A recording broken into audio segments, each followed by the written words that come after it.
sizalufumana kwincwadi kaLuka isahluko ngamashumi mabini anesithathu ivesi yona ivesi yamashumi mathathu anesine kuLuka chapter 23 verse 34 isihloko ndaba sithi ukubethelelwa emnqamlezweni.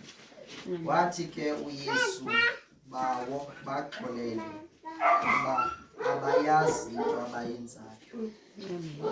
Ke ilizwi lokuqala kuwo amazwi asixhenxe lithethwa nguYesu uqobo, yena unyana kaThixo. Uthe akuba unqumle zolo uthonyiwe, wathetha la mazwi wathi bawo baxolele kuba abayazi into abayenzayo. Apha uYesu ebenothi xa efika emnqamlezweni athi bawo baxolele, athule adlulele kwilizwi lesibini. Kodwa uthe bawo baxolele kwaze kwakhona le nto kuthiwa sisingqi okanye ikhoma ngokwesilungu, kongezeleka amagama amane athi kuba abayazi into abayenzayo. Ndithe ndakuyijonga kahle yam iBhayibhile ndayityhila ndathola uba amaxolo akhoyo mabini. Lukhona uxolo lohanahaniso, lube khona uxolo oluyinyaniso. Ndithe xa ndifika kwiTestamente endala kwincwadi kaLevitikus chapter 5 ngoverse 5 ndathola uxolo oluluhanahaniso, apho ebethi umntu xa yonile athi abathixwane aye endlini ayise umbingeleli, aze umbingeleli alixhele ixhwane athi kuloo mntu izono zakho zixolelwe. Olo ke luxolo lohanahaniso. Olu xolo sithetha ngalo namhlanje luxolo oluyinyaniso kuba apha kuphalale igazi lendoda yamadoda yaze yathetha amazwi yathi bawo baxolele kuba abayazi into abayenzayo.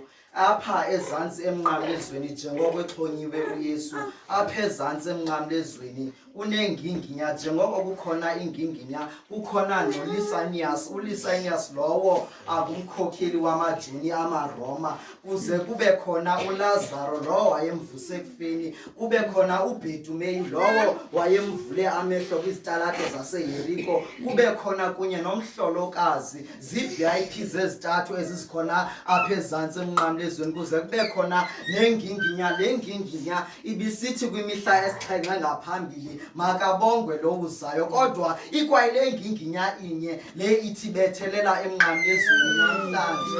Jonga ke ngokuba uthini uYesu akube ibonile le nginginya, uthi bawo baxolele kuba abayazi into abayenzayo. Akakhetha ubiza umlweli kodwa wathi bawo baxolele kuba abayazi into abayenzayo. Apha kwaYuda ibiqhelekile le nto yokubethelela umntu emnqamlezweni kuba ebethi umntu kwaYuda xa yonile abethelelwe emnqamlezweni, kodwa ebethi ke ngoku umntu akubethelelwa kufikelele ixesha loba kuthuleka apha ezantsi emnqamlezweni kuphulaphule lo ubethelelweyo uba uzawuthetha thini na. Ebethi ke aba bebethelelwa ngaphambi koYesu bathukisele bakhupha izithuko, kodwa ngoku liye lafika ixesha uba kuzola apha ezantsi komnqamlezo kuthi cwaka, kuthi tu, kuphulaphulwe kuYesu uba uzawuthini. Kwazole ezantsi emnqamlezweni kwathi cwaka, kwaxelisa laa mini uYesu wezolisa ugqithela. Ithi incwadi yeBhayibhile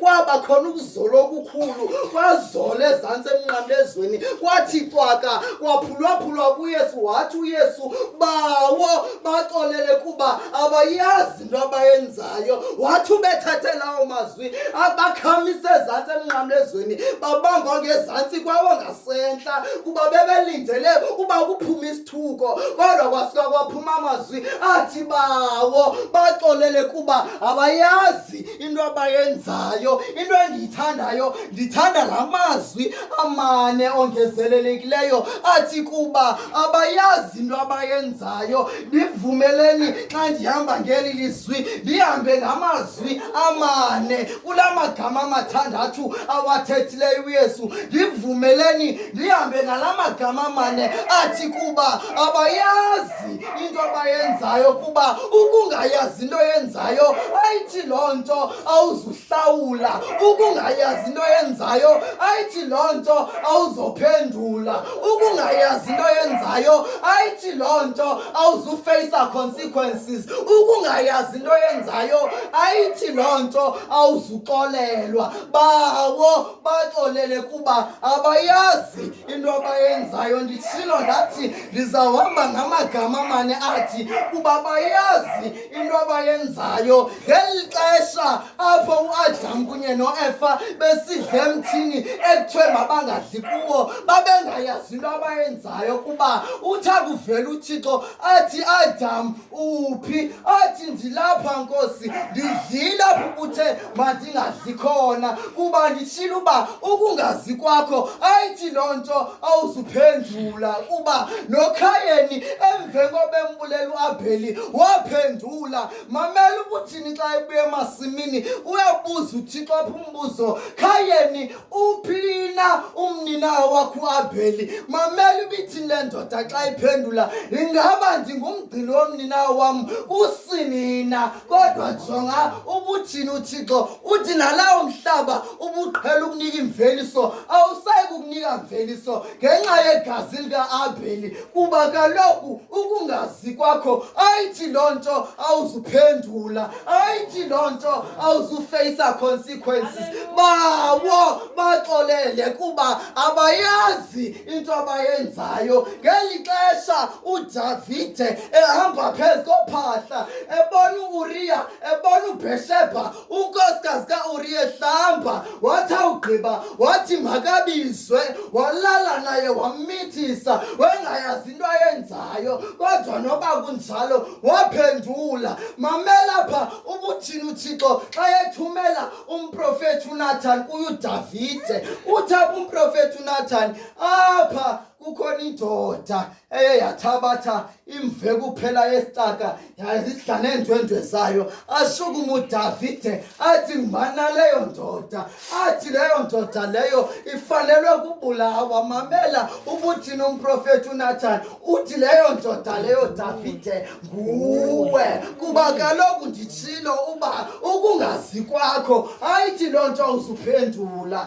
ayithi loo nto awuzufeyisa consequences, at the same time ayithi loo nto awuzuxolelwa. Bawo baxolele kuba abayazi into abayenzayo. Ngela xesha uAhabi ekhona apha efuna ukuthabatha isidiliya sikaNabhoti, inene wengayazi into ayenzayo. Mamela ubuthini unkosikazi kaAhabi uJezabhele akubenze icebo uba makuxoke ngoNabhoti. Uthi uNabhoti uthuke uThixo, wathuka kunye nokumkani. Uthi akubebulewe apho uNabhoti wathi uJezabhele kuAhabi, hamba uyokusithabatha isidiliya sikaNabhoti kuba uNabhoti ubulewe. Uthi ke ngoku uAhabi xa ehamba ekhamaxhaga enyalasa kwisidiliya sikaNabhoti, wavela uThixo wobulungisa wabuza umbuzo uba Ahabi ubulele na? Wathabathana. Mamela ubuthini xa edlulela uthi apha izinja zilixhaphele khona igazi likaNabhoti, lelakho Ahabi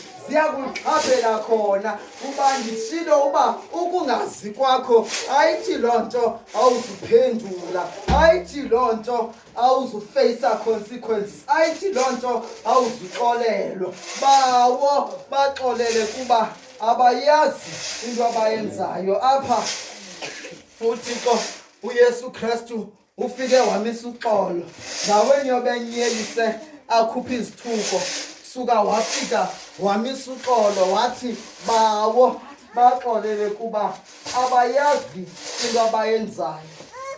Apha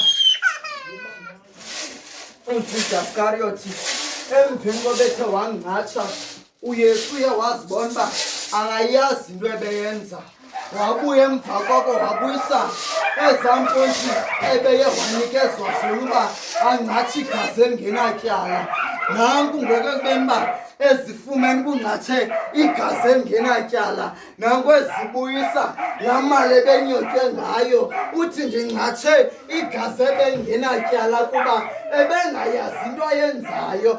Jongemva koko njengoko ndisitsho uba ukungazi kwakho ayithi loo nto awuzujongana necouncil, ayithi loo nto awuzuya kwiinkundla zamatyala. Uthe emveni kokujudasi wemka wayojingisa intshebe yakhe yesijuda kwimithi yemitiribhile kumhlambi wekidroni kuba kaloku ebengayazi into ayenzayo. Ngela xesha uPilato ebeyikhulula uYesu emkhululela kumaYuda ubambethelele emnqamlezweni ebengayazi into ayenzayo. Kodwa noba kunjalo bawo baxolele kuba abayazi into abayenzayo. Nditshilo ndathi ndizawuhamba ngamagama amane angaphaya kwekoma athi kuba abayazi into abayenzayo. Ngexesha elinye ndingawalibalanga awokuqala amabini athi bawo baxolele, kodwa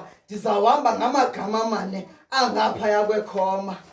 Apha uSawule uthe esendleleni eDamasko wabanekelwa ngenxa zonke.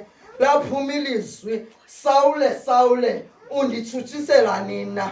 Ubuza umbuzo apho uSawule, ungubani na wena? Ndinguye lo umtshutshisayo. Mamela uthi akube mbethe ngoba ngaboni apha uThixo uSawule, lo Thixo oxolelayo, jonga uba wenzani. Uyawubiza uHananiya uba makabe kwizandla uSawule ukuze abone, kuba kaloku ngulo Thixo oxolelayo omisa uxolo namhlanje. Uthe emva koko, wena Sawule awusayi kubizwa ngoba unguSawule, uyawubizwa ngoba unguPawulosi umpostile, kuba uyawaxolelwa apho uSawule nokwebengayazi nje into ayenzayo. Jonga olu xolo apha nalu lusenzeka. Ndisukile ngoku kumazwi amane angaphaya kwekoma ndibuyela kumazwi amabini asekuqaleni athi bawo baxolele. Majonga nalo luxolo lusenzeka phakathi kwesibini, phakathi konyana noyise.